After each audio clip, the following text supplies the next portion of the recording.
que eu trouxe, conversando com o pessoal que me ligou para me contatar, era um panorama do Rio Grande do Sul. Tá, um panorama do Rio Grande do Sul, eu obrigatoriamente acabei comparando com alguns dados do Brasil, para a gente ter ideia, tá, o Rio Grande do Sul, como é que ele está em relação ao resto do Brasil. E eu acabei também trazendo alguns dados do mercado de trabalho no mundo geral, não só do estado do Rio Grande do Sul. Então, eu começo... eu começo dizendo, então, que eu sou Virgínia, eu sou formada em Economia pela Universidade Federal do Rio Grande do Sul, depois eu fiz um mestrado em Economia mesmo, e recentemente, onde eu conheci vários colegas de vocês aqui do TRT4, eu fiz uma especialização em Relações de Trabalho, que então me aproximou a esse mundo jurídico, que é bem encantador, na verdade. Eu acho que se hoje em dia eu fosse fazer uma segunda faculdade, eu teria vontade de estudar Direito para compreender esse mundo que a gente está vivendo. Então, eu começo com esse mapa do Brasil político, com a densidade demográfica, para a gente ter a noção de que o Rio Grande do Sul é o nosso último estado na posição geográfica do Brasil e que ele tem uma posição de densidade demográfica junto com essa região sul e sudeste como a região mais povoada, né, em relação aos demais estados do Brasil. No próximo slide, eu vou trazer, então, a densidade demográfica em percentual. A gente tem que São Paulo é a região mais povoada, né? 22% de São Paulo, 22% da população está em São Paulo, e o Rio Grande do Sul é aquela linhazinha vermelha, 5,4% da população do Brasil está aqui no Rio Grande do Sul. Em relação à participação dos estados do PIB, para vocês terem um pouco de noção, então, dessa questão do tamanho do Rio Grande do Sul, todo o eixo, né, econômico está concentrado na região sul e sudeste, né? Então, é onde a gente é produzida a maior riqueza do Brasil, onde as indústrias estão concentradas aqui, muito embora a gente tenha visto muito crescimento em outras regiões, né, como na própria em Manaus e outras regiões do Nordeste, como teve um deslocamento, né, de plantas de calçado aqui do estado, que acabaram indo para o Nordeste por essa questão de mão de obra mais barata. Tem toda uma questão de indicador político-econômico por trás desse deslocamento de mão de obra no Brasil, mas ela continua muito centrada nessa região sul e sudeste em relação ao nosso PIB. Para vocês, então, acompanharem aquela questão ali do mapa, o maior PIB é produzido em São Paulo, 32,2% da riqueza do Brasil está no território de São Paulo, 10% no Rio de Janeiro, e o Rio Grande do Sul está em 6,4% na participação. Ele e o Paraná ficam disputando, né, esse ranking aí de 4º e 5º lugar, muito embora para nós gaúchos a gente tenha às vezes muito a sensação de que o estado do Rio Grande do Sul está um pouco parado, né, em relação à região sul como um todo, em relação ao Paraná e Santa Catarina, mas ele acaba tendo uma participação constante ao longo dos anos em relação aos demais estados da região sul. Recentemente, então, agora foi divulgado o PIB, né, do Brasil para o ano de 2019 em 1,1%. Nós totalizamos 7 trilhões de reais. É um número bem expressivo. Aí, quando eu fui olhar os dados do PIB, eu achei que era legal assim, pegar uma série um pouquinho mais longa. Eu acabei pegando desde 1996. E eu achei interessante, num informe que eu estava lendo, uma periodização dos governos através do PIB. Então, a gente tem que os governos Fernando Henrique 1 e 2, que vem até aqui o ano de 2002, a gente teve crescimentos do PIB que foram de 2,2%, em 2000, 4,4%, mas, assim, tiveram crescimentos positivos, mas não tão significativos. Aí a gente tem a era Lula, 1 e 2, de 2002 até 2010, onde a gente tem o maior período de crescimento econômico do Brasil. Isso tem a ver com política econômica e política de Estado? Tem a ver um pouco, né? Teve um governo que se voltou para o mercado interno e voltou a fazer políticas de inserção, de inclusão social, que fez com que o país conseguisse gerar maiores riquezas internas, né? porque eu acho um dado legal da gente pensar em relação a essa parte do governo, né? Esses governos de esquerda, Lula e Dilma, que tiveram presente aí nos últimos 16 anos, e junto com o crescimento mundial, que também proporcionou, né, foi uma combinação de fatores, não foi só esses governos que fizeram com que o nosso PIB crescesse, mas a política de inclusão social, né, de maior pessoas no mercado de trabalho formal, é uma política que só gera riqueza para dentro do país, porque todo trabalhador ele não tem condições de poupar, né? O trabalhador reverte todo o seu salário em consumo, né? Seja ele em bens primários, seja em casa, seja em consumo para dentro da sua casa, eles não poupam o dinheiro. Então, toda a renda vinda do trabalhador para a sociedade gera riqueza para o país. Então, esse período, né, de governo Lula e Dilma fez com que o PIB crescesse mais do que as médias, e mais do que as médias anteriores aos governos Fernando Henrique 1 e 2, por uma política, então, de inclusão social. Aí a gente tem a saída da Dilma, o governo Temer, com essa grande recessão que a gente entrou aqui, né? Menos 13,5, menos 3. E essa volta, desculpa, isso aqui ainda é a Dilma, 13,5 e 13,5, 13,5 e 13,3. E aí a gente tem o governo Temer, 2017, 2018, e o governo Bolsonaro com 1,1. Um outro dado que eu acho interessante a gente pensar todas as promessas, né, que nós vimos ali de campanhas políticas e de grandes empresas, assim, né, grandes corretoras de valores, XPs e bancos, todo um rol de grandes corporações que a troca dos governos, um novo governo, um governo com um olhar mais ortodoxo para a economia, faria com que nós nos retomássemos, né, a nosso período de crescimento econômico, assim como faria com que o dólar reduzisse, e isso até então não foi visto, né? Esse PIB de 1,1 reflete um pouco a ação de que o país está relativamente estagnado. Ele foi comparado, esse PIB aqui é o mesmo PIB de 2013, nós estamos, então, há 6 anos atrás, na verdade. A gente não conseguiu retomar essa perda significativa que a gente teve aqui no meio do período, e nós estamos, então, com uma economia de 2013. Aí eu trago, para a gente comparar com o Brasil, e esse recorte é trimestral, porque o Estado aqui faz essa análise trimestral do nosso PIB. A evolução do PIB do Rio Grande do Sul, que é a linha vermelha, embora a gente tenha um Estado muito agrário, ele tem um Estado diferenciado em relação aos demais estados do Brasil, ele acompanha a performance do PIB do Brasil. Então, a economia vai junto. As economias regionais e os estados não têm autonomia para gerar grandes impactos ao ponto do PIB de alguma região ser muito diferenciado em relação aos demais comportamentos dos estados e ao Brasil como um todo.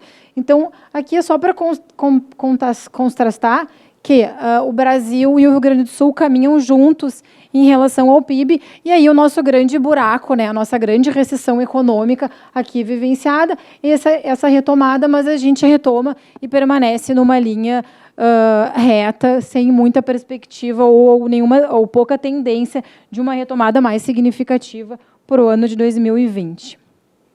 Bom, aqui eu trago, então, a participação do Estado do Rio Grande do Sul em relação ao PIB. Esse dado vai até de 2015, porque a participação, eles fazem esses cálculos também aqui no Estado, eles são um pouco defasados, mas é constante. A gente tem 6% de participação do PIB do Rio Grande do Sul no Brasil, sem ter alguma alteração significativa. Como eu falei com o pessoal aqui, além dessa questão de dados econômicos, uma questão de conjuntura. Aí juntar o Rio Grande do Sul, o Brasil e conjuntura econômica, eu confesso para vocês que eu fiquei pensando assim, como que eu vou trazer elementos de conjuntura atual e contrapor com todos esses dados? Porque a vontade que a gente tem é de trazer um milhão de números aqui para jogar. Mas uma outra informação que é legal a gente ter é essa questão da evolução da inflação medida pelo INPC, que é o indicador que baliza aí grande parte de negociações, enfim, baliza muitos produtos da economia. E eu também acabei pegando o período de 95 até o ano de 2019 para mostrar que, sim, a gente teve períodos de alta na inflação, né? Ali no final do governo Fernando Henrique, início de governo Lula, a gente teve uma inflação de quase 15%. Depois disso, a gente teve uma inflação relativamente mantida, né, nesse nível de 6%, que é um nível considerável alto, né, mundialmente. Esse pico aqui, por conta de toda a questão política que influencia muito qualquer indicador econômico, né, aquela fragilidade toda em função da saída da Dilma do governo, o Temer assume, e aí a gente volta a ter uma queda bem significativa de inflação, e agora 4,48%. Para a previsão desse ano, também é um número próximo disso, a gente está em torno de 4%, o que é uma inflação relativamente baixa. Essa inflação relativamente baixa, quando a gente olha outros cenários, e aí eu trago para vocês esse dado que eu acho legal, que tem a ver com o mundo jurídico, é uma inflação que permite negociações coletivas mais favoráveis, né? Quando a gente tem um cenário de inflação alto, é muito difícil tu entrar numa rodada de negociação, né, entre sindicatos, patronais e trabalhadores e tu ter algum resultado mais positivo. Com inflação baixa, a gente normalmente tem resultados mais ideais, entretanto, a partir da reforma trabalhista de 2017, as negociações, né, mudaram de forma brutal e a gente tem uma queda gigantesca de fechamento de negociações coletivas no ano de 2018 e no ano de 2019. Esses dados aqui são tirados do sistema mediador e quem acompanha normalmente essas informações é o Diese, que tem um banco bem interessante de dados, que um sistema de acompanhamento salarial. Eu sugiro até que procurem esses números, assim, porque eu acho que é bem legal em relação a vocês que trabalham diretamente, né, com essa parte de negociação coletiva ou de ações coletivas. Então, para o ano de 2018, esses dados são de janeiro a outubro de 2019, porque não tem os dados disponíveis até então. Então, nós tínhamos no ano de 2018 16 mil acordos fechados entre acordos e convenções. E esse número, no mesmo período de 2019, caiu para 9.650. Então, a gente teve uma queda de praticamente 50% de negociações, e o que a gente tem visto, né, no dia a dia, além de negociações que se prolongam, né, se arrastam, não há interesse nenhum de nenhuma nem do patronal em fechar esses acordos com maior rapidez, e aí um reflexo na vida do trabalhador e que acaba repercutindo na economia como um todo, né, naquela linha que a gente vem falando. Se tu não repõe a inflação naquele salário, naquele piso salarial, tu diminui o consumo, que tu vai diminuir o impacto de supermercados e toda uma cadeia produtiva, né, que está envolvida no mundo do trabalho, cai e é impactado com esses dados. Bom, aí voltando então para a questão dos nossos números, os números do Estado, a população do Brasil está em 211 milhões de pessoas. Esse dado é um dado que o IBGE calcula dia a dia. Se vocês entrarem no site do IBGE, tem um indicador que fica contando ali o número de nascimentos. Ele é engraçado até de ver, porque de um dia para o outro ele vai mudando, ele fica ali de hora para outra, ele vai mudando. Ele é bem interessante. E, além desse dado, ele tem agora um dado por estado, que permite também acompanhar esse número de habitantes por estado e faz toda uma comparação entre todos os estados, tem gráficos, enfim. Em relação ao Brasil, o Rio Grande do Sul tem 11 milhões de pessoas distribuídas no nosso território, que ele é um território relativamente grandinho, né? As mulheres são a maioria, como são a maioria no Brasil também, nós temos 5 milhões de mulheres, 51,3%, e homens, 5.490.000, 49,7% de homens no Rio Grande do Sul. Trazendo, então, agora um dado de mapa do emprego formal, que são aqueles empregos, né, onde a justiça consegue entrar e trabalhar, né? O Brasil, no período de 2009 a 2018, aí eu procurei aqui fazer um recorte nesses 10 anos, porque também quando a gente começa a pegar séries muito longas, as informações vão só aumentando os números vão só aumentando na nossa cabeça. A gente saiu de 41 milhões empregos formais. O nosso ápice foi no ano de 2014. O ano de 2014, embora a gente já tenha sinais de crise econômica bem significativa, ele foi um ano dos melhores indicadores. A gente tem a menor taxa de desemprego para o Brasil e para as regiões que tinham esse cálculo, né? Tinham pesquisas que faziam esse cálculo, foi no ano de 2014. A gente chegou a ter menos de 6% de taxa de desemprego a nível do estado do Rio Grande do Sul. A nível de Brasil, se eu não me engano, era uma coisa entre 4%, e há economistas que dizem que esses 4% naquela época ali era uma taxa de pleno emprego, nem era uma taxa de desemprego. O emprego que existia era um emprego de pessoas que estavam optando por estar desempregadas porque estavam trocando em algum momento por opções melhores e colocações melhores no mercado de trabalho. Entretanto, né, do ano de 2014 para cá, a gente vê uma queda muito acentuada, e a gente perde, então, mais de 3 milhões de empregos formais no Brasil como um todo, e a gente chega, então, a 46 milhões de empregados com carteira assinada. Então, 16, 17, 18 são números que estão muito próximos e não teve ainda nenhuma reação positiva, embora tenha aumentado ali 500 mil, eles são números muito pequenos se nós formos pensar no tamanho do Brasil. Bom, o que acontece, né, nas regiões como a nossa, né, no Rio Grande do Sul? O impacto da crise foi muito pior aqui, na verdade, né? A gente tem 2 milhões e 600 mil empregos formais em 2009. O nosso ápice vai ser 2014, junto com o Brasil. Nós aqui, em 2014, a gente corresponde 6% do emprego formal no Brasil era o Rio Grande do Sul, que mantinha esse potencial de 6%, e esse número, então, cai aqui. A gente tem essa perda aí de mais de 200 mil trabalhadores até o ano de 2018, e isso se confere para o ano de 2019, porque tem um dado lá para frente que eu chego e trago para vocês, que o emprego que a gente está criando recentemente, nos últimos 2 anos, é todo o emprego informal, né? A gente tem um número gigantesco de pessoas entrando no mercado informal, né, nessa linha toda do empreendedorismo de si mesmo, e as pessoas, então, estão aí trabalhando sem nenhuma proteção, né, que lhe possa poder, né, dar algum resguardo num futuro. Aí aqui, então, tem o mapa do Rio Grande do Sul. Nessa bolinha vermelha aqui, a gente tem a nossa capital, Porto Alegre. Como é que a gente está distribuído em relação aos demais grandes municípios. Nesse quadradinho aqui, a gente tem a região de Bento Gonçalves e Caxias do Sul, que é onde o pessoal vai fazer a visita, né, em 2 empresas, que é na Randon e na Tramontina. São empresas do setor industrial super significativas aqui, né?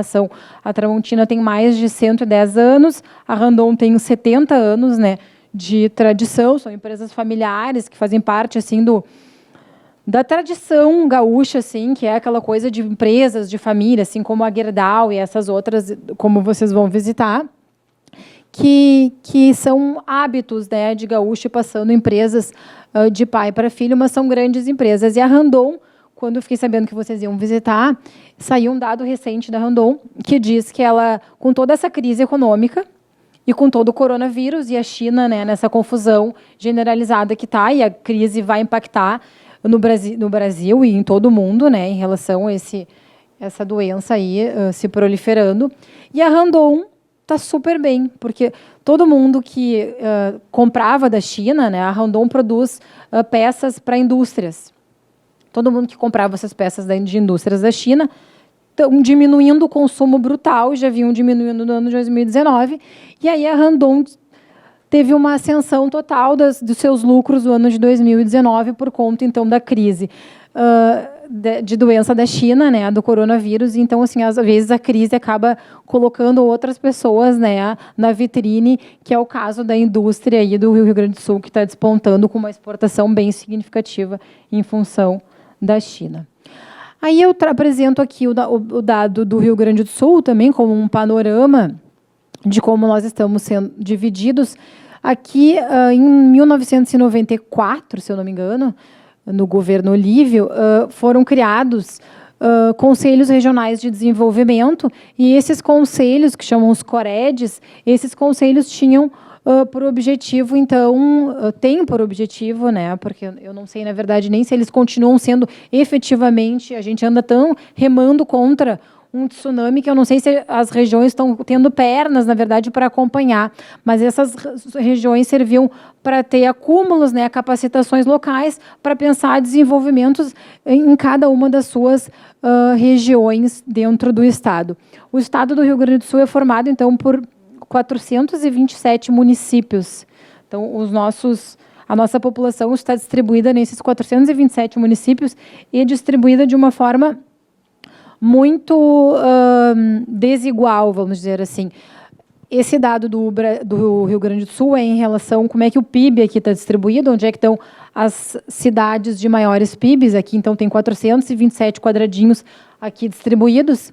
E o PIB do Rio Grande do Sul está muito concentrado aqui. Nas próximas gráficos vocês vão poder acompanhar. Algumas cidades do interior também despontam, como Uruguaiana, Bagé, algumas do meio do estado, mas assim, tirando essa região que fica próxima a Porto Alegre e municípios da região metropolitana,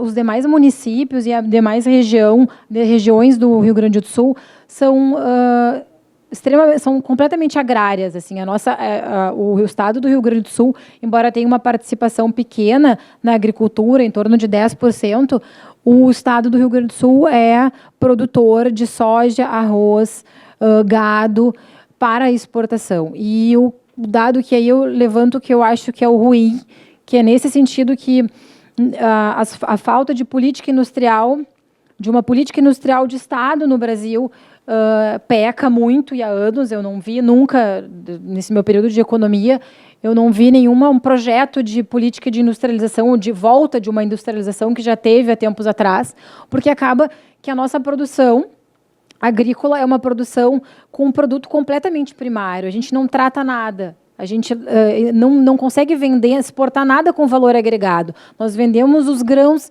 praticamente in natura, com pouca...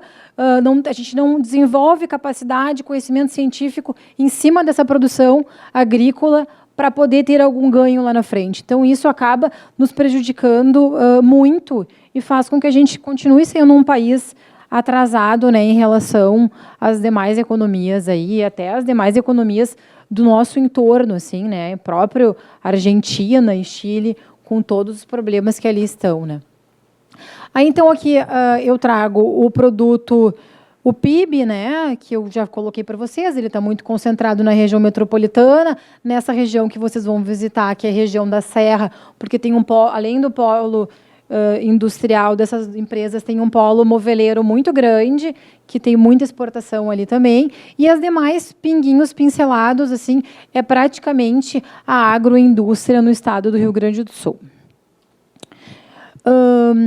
O PIB, a gente normalmente divide, né, o Produto Interno Bruto, para poder mensurar melhor os setores da economia, em agropecuária, indústria e serviços. Então, o verde aqui, distribuído mais fortemente, é onde mais gerou, onde que está sendo gerado o ganho e a riqueza da agroindústria no estado do Rio Grande do Sul. Então, o mais escuro é onde tem os maiores... É o maior PIB do agronegócio, né, por conta da produção de soja, gado, arroz. E aí a parte mais clarinha é onde a agroindústria praticamente não existe, né, ou é muito pouco, em função também que são as áreas mais urbanas, né, e de uma maior concentração populacional. Aí aqui, então, tem o dado da indústria. A produção da indústria está mais concentrada na metade norte do estado e na região metropolitana de Porto Alegre, mais fortemente. E aqui é o polo, né, de Rio Grande. A gente tem um polo aqui, né, de Rio Grande, que teve um grande investimento há um tempo atrás e ele simplesmente não vingou, na verdade, né? A gente teve demissões em massa, foi uma coisa meio triste nessa região aqui há um tempo atrás, porque ele teve um grande investimento, se projetou uma grande coisa, né, um grande desenvolvimento para a região, pela região de Pelotas, e se foi por terra, e a gente teve uma grande perda, né, não só de PIB, mas como de trabalho, enfim, e de uma pobreza toda naquela região ali bem acentuada. E, por último, então, pela ótica dos serviços, como consequência, né, da distribuição tanto da população e tanto da indústria, onde tu tem mais população é onde tu vai ter o maior consumo de serviços, que está concentrado na região de Porto Alegre e desse entorno ali da região metropolitana, Serra e a metade norte do estado.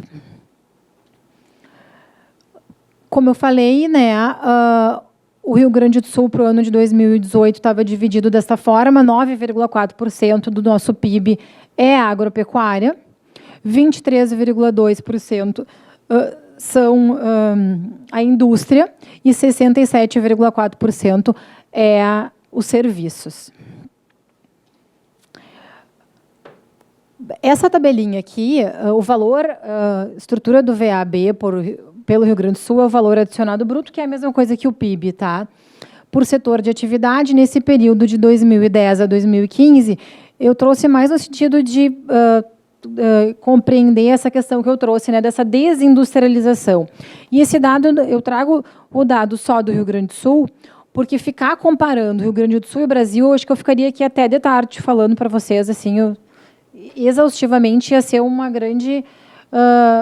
ia pesar demais a nossa conversa. Mas, assim, ó, a agropecuária, em 2010, ela representava 8,3%. E, em 2015, ela está em 9,4%. Ela teve um melhor desempenho em 2013. E aí, em 2014, quando a gente tem o início, né, da nossa crise, ela já começa a despencar, mas ela mantém uma estrutura, né, um mesmo tamanho, digamos assim. Já a indústria, é muito significativa a perda da indústria. 27,9% era o tamanho da nossa indústria em 2010. E aí, 5 anos depois, a gente cai para 23,2%. E aí eu chamo a atenção dessa questão da perda da participação da indústria, porque assim, o emprego formal, ele está na indústria, né? O agronegócio não é um local onde a gente tem um emprego formal. A informalidade ganha campo total nesse setor, né? Então, aqui, tudo corrobora com os números que a gente vê, tudo fazem sentido, né? A indústria diminuindo faz todo sentido na nossa perda do emprego formal, que faz todo sentido nessa precarização do trabalho, nesse número de trabalhadores informais que a gente vê crescendo aí todos os dias, e os dados que o IBGE divulga todo mês, aí, quando faz o cálculo da Pesquisa Nacional por Amostra Domiciliar, ele apresenta esses números, né?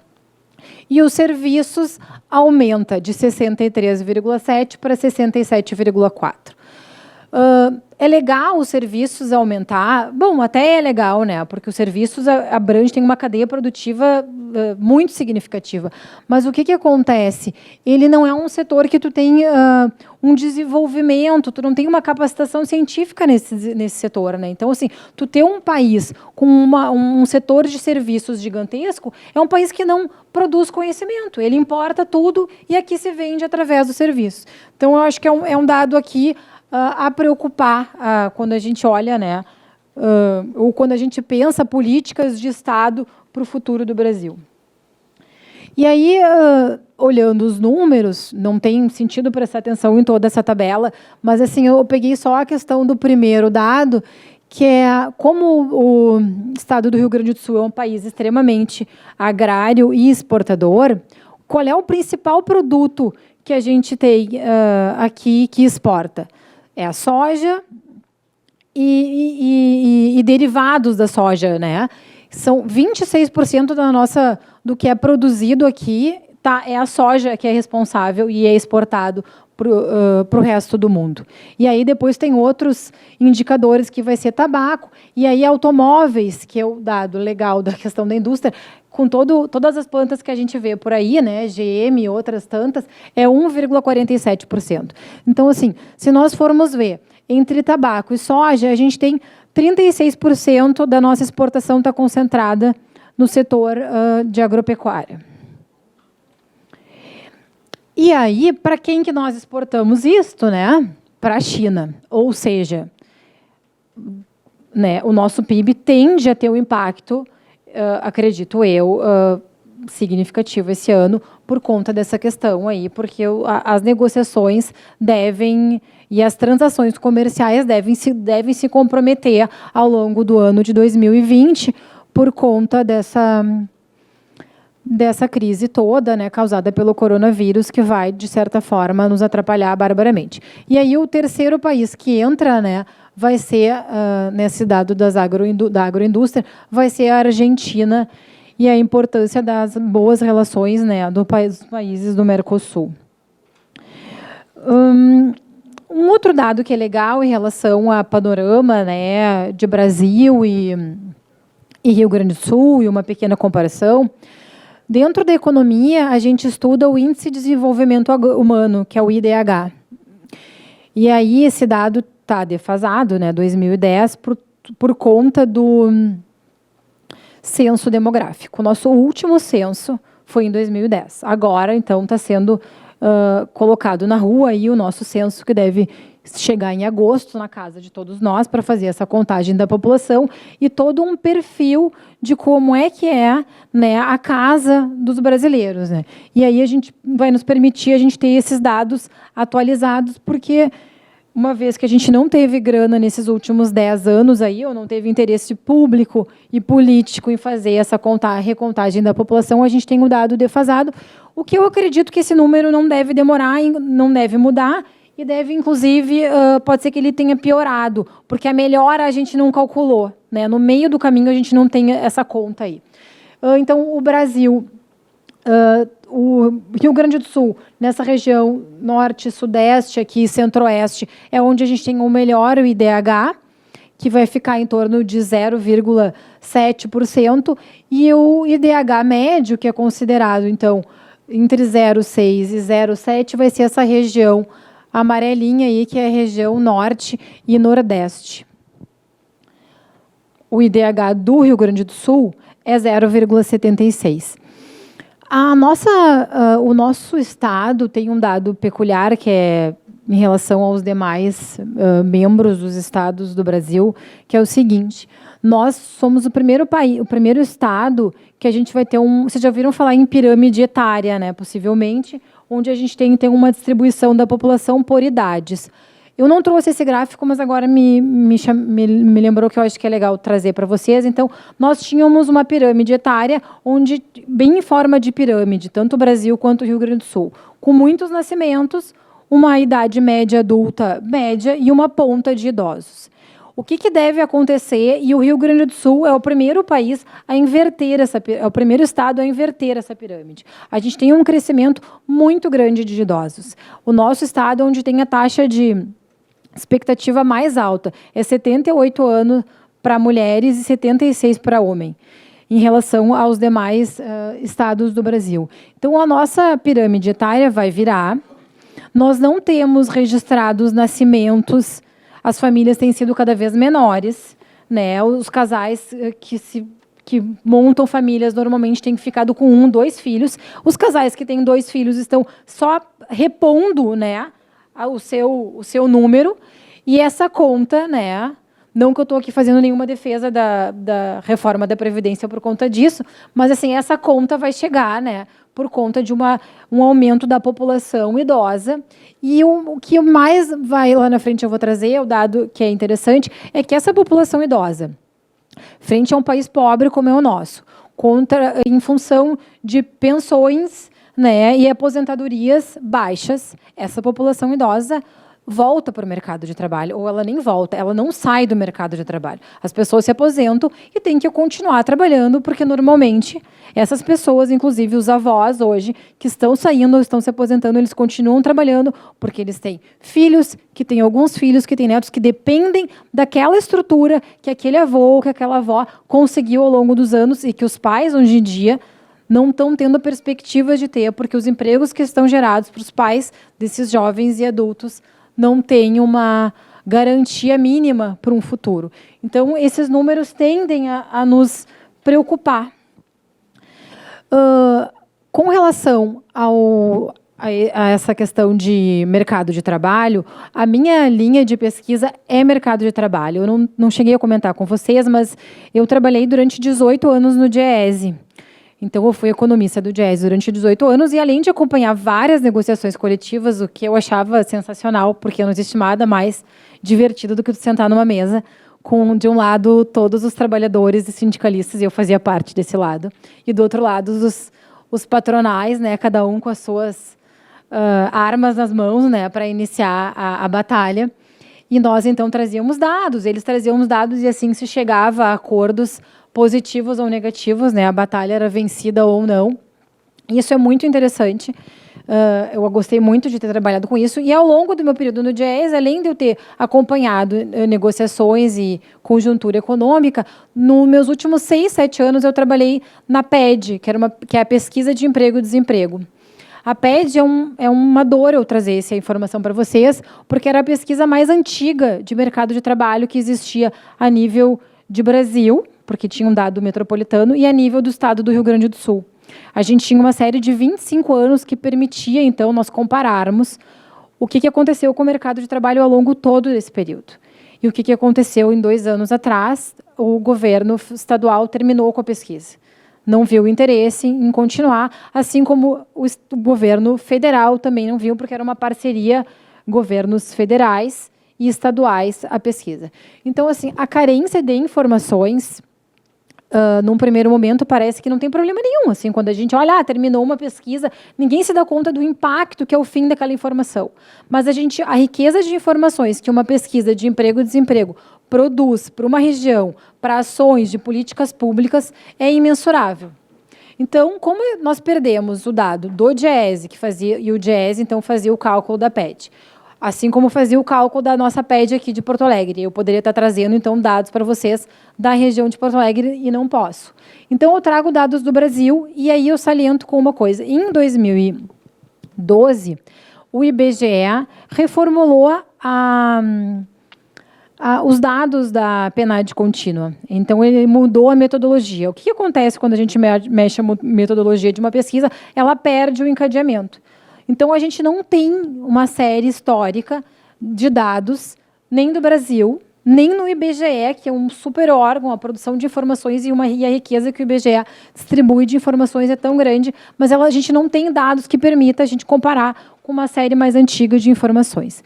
Então, eu trago o ano de 2014 como recorte do ano da crise, né? E aí eu trago aqui a evolução do número de desocupados e a taxa de desocupados, que é a taxa de desemprego e o número de desempregados. Em 2014, nós tínhamos 7 milhões de desempregados no Brasil. Ao longo desse período, em 2017, a gente chegou a mais de 14 milhões de desempregados. E agora, em 2019, e o ano a gente já pode dizer que está fechado, a gente tem um pouquinho menos de 12 milhões de desemprego. Então, a taxa hoje está em 11,2%. A gente tem uma redução da taxa de desemprego depois do pico até 2017, mas é como eu já falei para vocês, aonde que está sendo criado o emprego no Brasil. Aí, em função de ontem ter sido o Dia Internacional da Mulher, eu trago um dado de homens e mulheres no mercado de trabalho.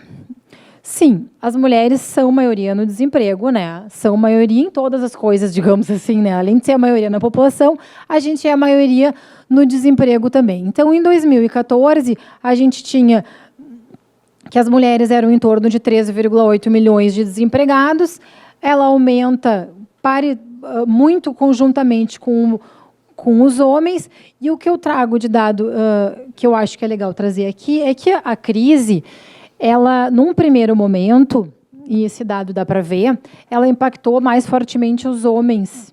Quando a crise econômica entrou em 2014, o emprego que foi assim, atingido foi de homens e homens na indústria. Por isso que a gente teve uma perda muito significativa de renda nos primeiros 2 anos ali da crise.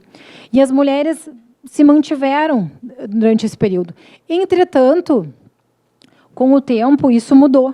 E aí, hoje em dia, as mulheres, além de terem que ter voltado mais mulheres para o mercado de trabalho, por conta de que os homens perderam os postos de trabalho, né, na estrutura que a gente tem hoje montada, normalmente, ou via de regra, Em muitas situações familiares, as mulheres optam por ficar em casa em função de filhos e os maridos saem ao trabalho. Como diminuiu muito a renda, aquele cara que tinha uma renda de 4, agora ele tem uma renda de 2, a mulher tem que sair de casa também para compor a renda familiar. Então, a gente tem um avanço muito mais perverso do desemprego para as mulheres em relação ao dos homens.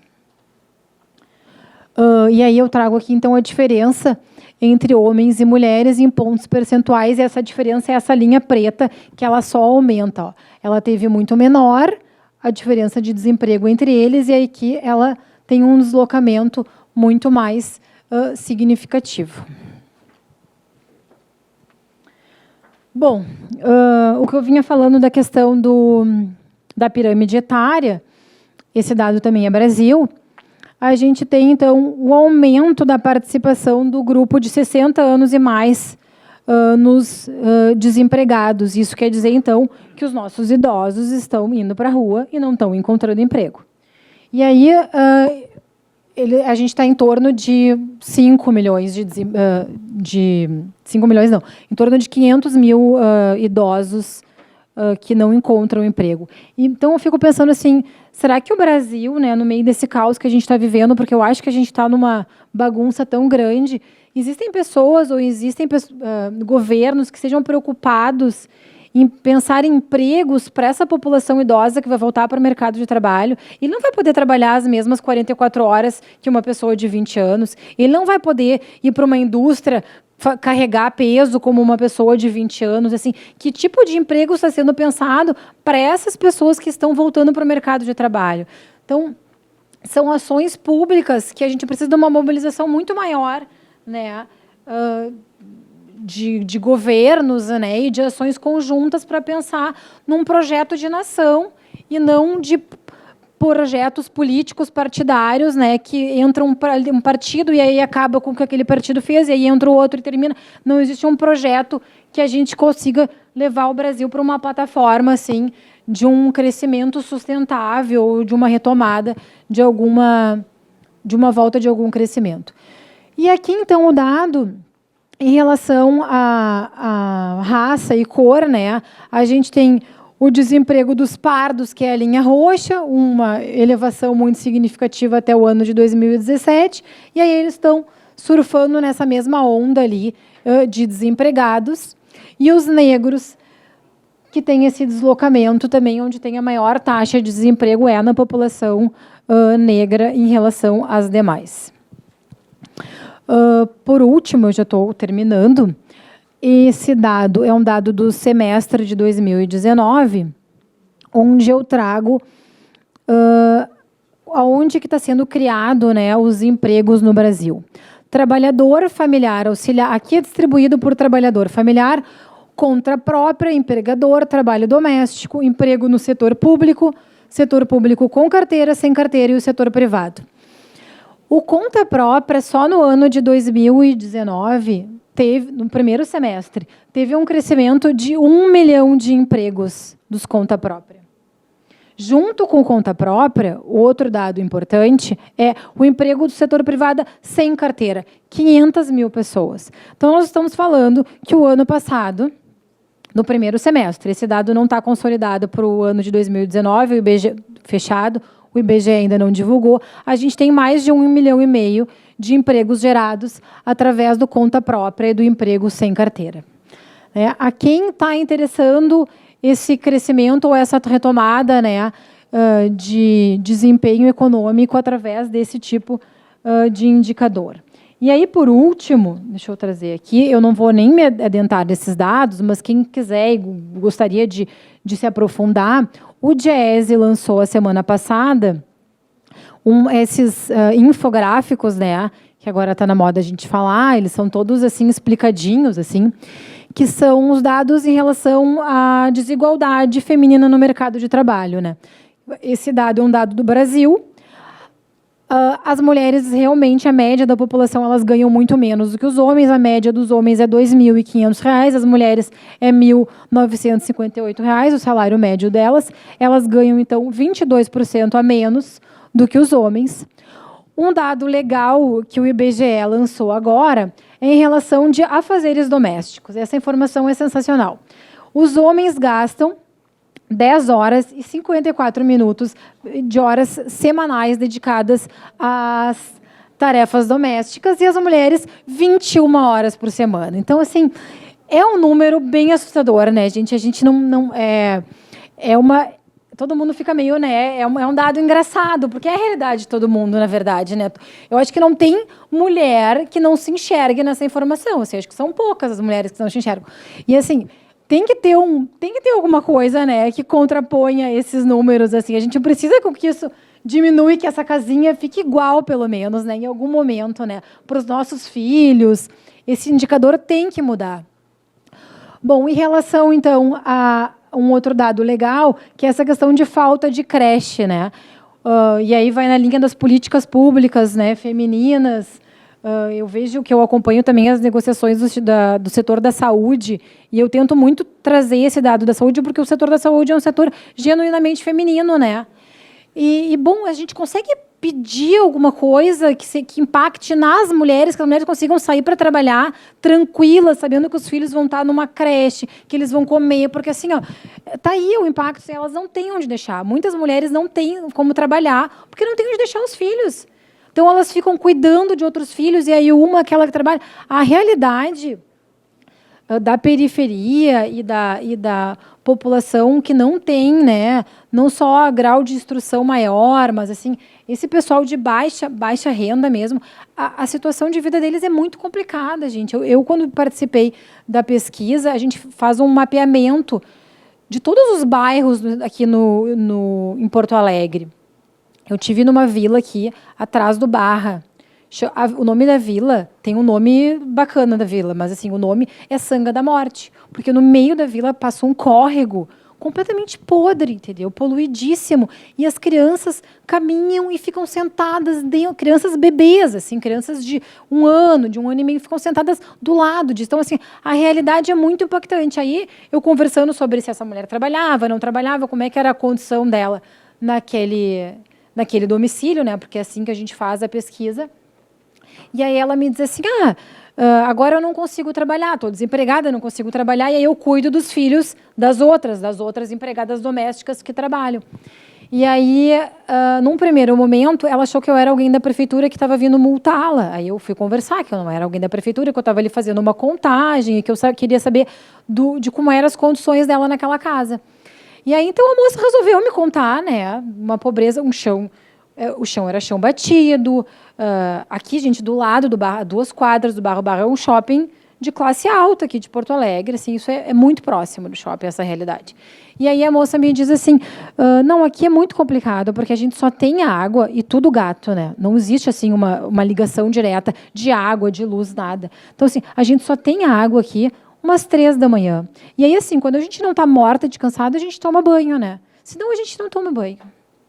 Então, assim, ó, como que a gente consegue viver num país tão desigual, né? Eu acho que enquanto assim não houver uma conscientização de todos nós, assim, de entender que não tem como ter essa disparidade tão grande, que não pode ter um com 100 e um com 1, a gente tem que ter uma média razoável, a gente nunca vai ter uma regressão da violência, porque essas pessoas, não tem como essas pessoas não serem revoltadas em relação às demais, não tem como essas pessoas entrarem no Barra Shopping e não poderem comprar nada, não poderem comer nada e terem que conviver com as pessoas de alta renda de Porto Alegre que estão ali fazendo e usufruindo do que elas podem. Então, assim, enquanto não houver um entendimento, né, de que essa situação deve mudar, eu acho que é difícil a gente buscar um crescimento sustentável para o Brasil, assim, porque eu acho que é uma consciência, uma educação do nosso povo que é difícil da gente conseguir.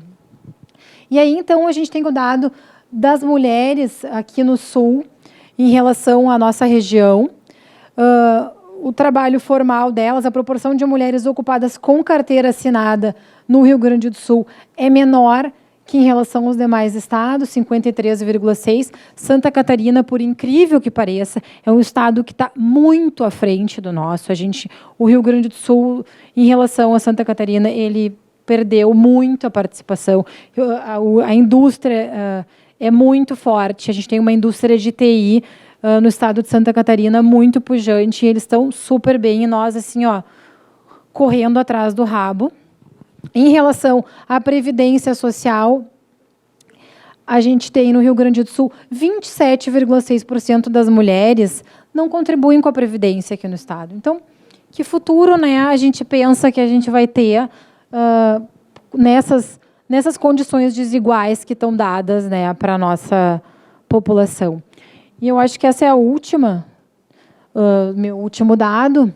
E aí eu trago aqui o site que eu trabalho, que é um site que reúne muitas informações, além de artigos próprios em relação a dados de mercado de trabalho, inserção feminina. A gente reúne muitos artigos a níveis do mundo, Argentina, França, Espanha, que estão aqui nesse site. Eu deixo o meu e-mail, se alguém quiser algum contato. E aí eu trago uma última curiosidade que eu participei o ano passado. Eu fiz um breve estudo sobre as negociações coletivas no setor da saúde aqui, em Porto Alegre e na Espanha.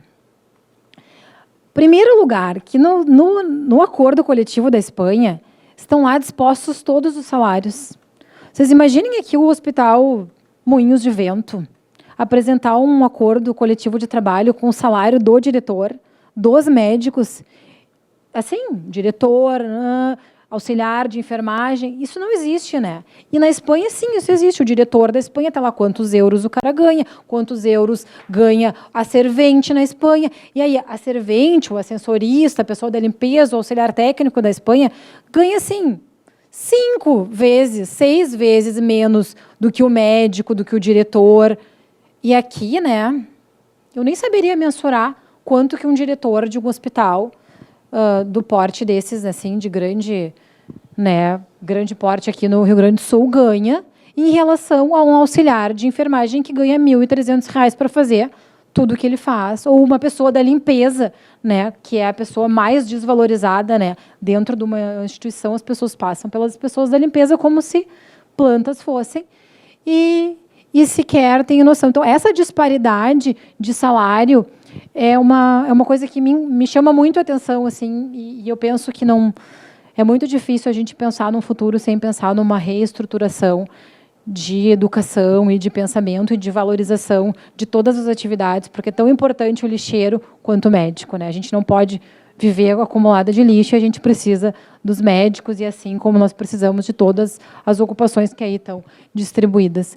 E aí, se eu deixo aberto, se alguém quiser fazer perguntas, estou disponível aí. E queria agradecer, então, a atenção de todos.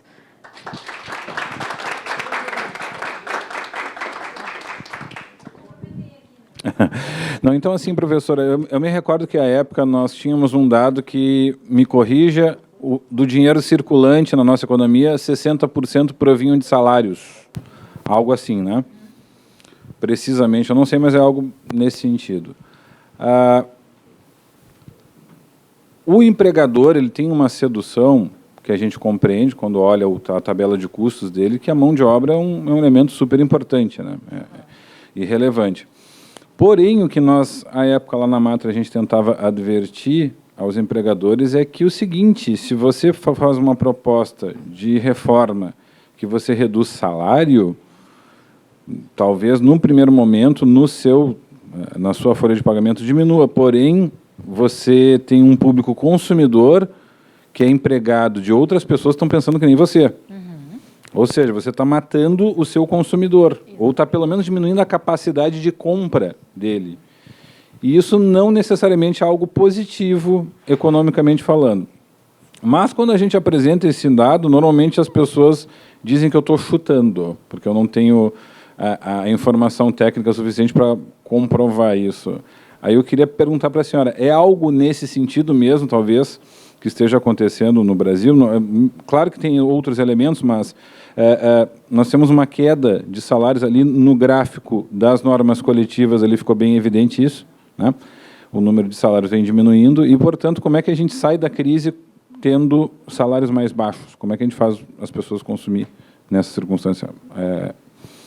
Tudo isso numa manhã em que tem uma crise de petróleo se avizinhando, que bem séria, né? Enfim. Então, como é que é o teu nome? Tiago. Tiago, o que eu posso te dizer? É um pouco do que eu coloquei ao longo, né? Os salários são todos os salários provindo do trabalho, ele é todo consumido, né? Ele reverte todo na economia. Aí, quando o Guedes fala, É só fazer poupança. Bom, mas quem pode poupar, né? Quando tu tem um salário de R$ 1.500, como é que tu poupa com um salário de R$ 1.500? Então, assim, eu acho que a quem interessa é uma pergunta que eu faço muito, porque na economia a gente é dividido assim entre ortodoxos e os heterodoxos. Eu me considero heterodoxa, eu não sou ortodoxa. Aí a gente pergunta para os professores aqui da economia, os ortodoxos, quem me explica, a quem interessa essa redução da renda, da massa de salário? Não, a gente precisa frear isso. A quem interessa isso? Como é que esse dinheiro vai chegar? Aonde a gente vai crescer? Por aonde? Né? E aí o que eles dizem é que estava tendo um poder muito grande do trabalho, né?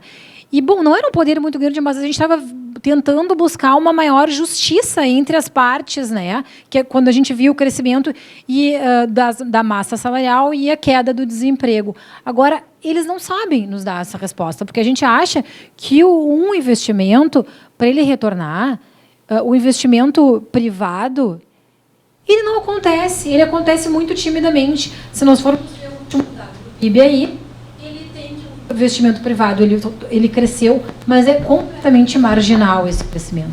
Então, assim, se o Estado resolveu que não vai investir, né, de nenhuma forma, ele reduziu o investimento, travou com PEC, com tudo, que não vai ter investimento, não tem ação nenhuma concreta para a retomada do crescimento. Ele está contando com o setor privado, que muitas vezes o deixou na mão, né? A política da Dilma foi uma política contando com o setor privado, e o setor privado, o que fez para ela, né? O setor privado produtivo. E deu uma banana para ela, né? E aí a gente entrou de cara na crise lá, na saída dela do governo. O que tem por trás de tudo isso? Os grandes brancos e as grandes corporações, né? Porque o ganho está sendo todo no capital improdutivo e em bolsas de valores, que as pessoas não têm o menor incentivo, nem político, porque como é que tu vai investir num país com essa confusão que nós estamos vivendo hoje em dia? Vamos pensar num empresário bacana. A gente tem vários empresários bacanas, né, que investem no setor produtivo. A gente tem empresários nota 10. E aí? Esses caras estão aí tentando remar, porque o que eles estão produzindo, eles não têm consumo, porque a gente não tem trabalhadores capazes de consumir a sua produção. Em compensação, a gente tem as manchetes dos lucros dos bancos agora, no início de 2020, foi assim, eu devia ter trazido assim, Itaú, Bradesco, Santander, os lucros são exorbitantes. Então, assim, a fuga de capital é para os grandes bancos. Quem está controlando a economia são os grandes bancos.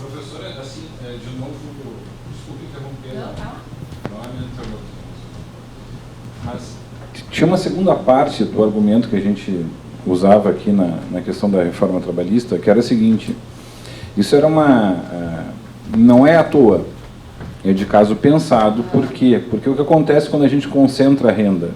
As pessoas que têm renda não guardam no colchão. Elas colocam esse dinheiro em outro lugar. Então, na realidade, a reforma trabalhista, na lógica de quem não é economista, tá? De quem está só olhando pelo lado de fora, me parece algo pensado para tirar dinheiro de um lugar e botar em outro lugar. O dinheiro é o mesmo, só que ele está mudando de mãos, digamos assim. Ele sai do trabalhador do mercado interno e tem se concentrado em bolsas e produtos financeiros. Isso é verificável, digamos assim, sob o ponto de vista econômico. Essa era a minha questão.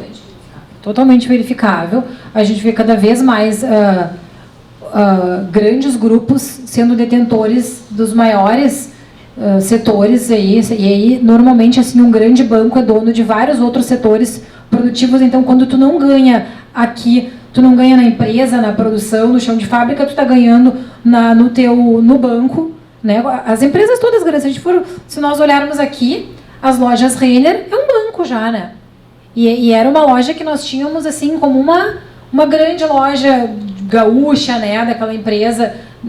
Então, aí, se na Renner a gente consegue enxergar que é uma loja muito nossa, né?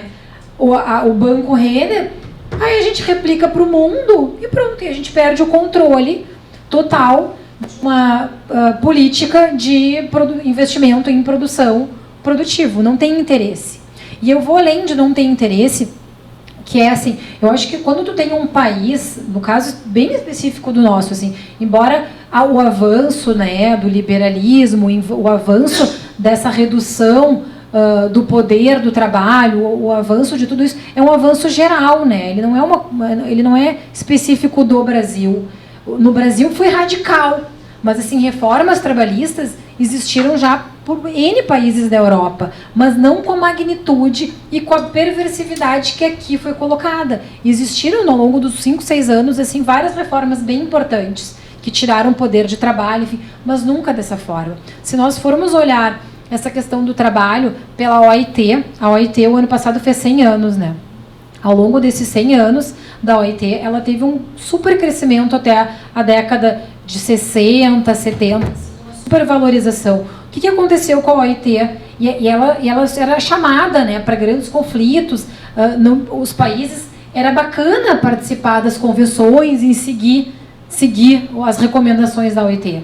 Quando surge a OCDE, né, a OMC, a OIT saiu de campo. Esses órgãos foram criados para tirar o papel de protagonismo que a OIT tinha, que era uma proteção do trabalhador, de um trabalho menos precário, de um trabalho justo, menos desigual. Então, assim, é um avanço mundial, é um avanço das grandes corporações e é um avanço do capital financeiro generalizado, né?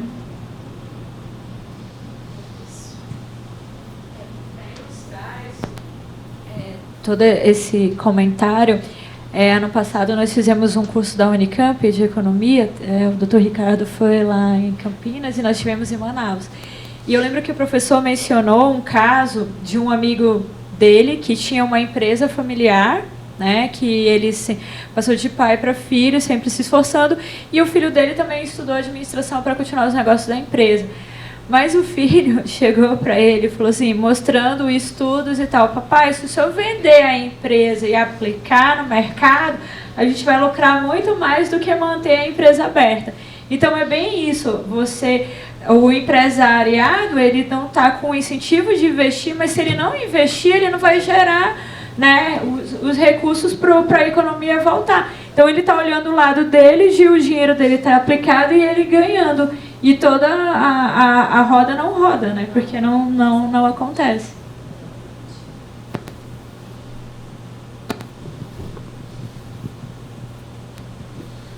Alguma pergunta a mais? Eu quero agradecer a professora, eu acho que foi excelente, né? Acho que dentro dessa visão que trouxe, vendo a situação, né, do geral do país no mercado de trabalho. E desde já fazer um convite para participar, né, de curso aqui na Escola Judicial. Está bem essa linha que nós pretendemos trazer aqui para a escola. Então, muito obrigado, professora. Obrigada.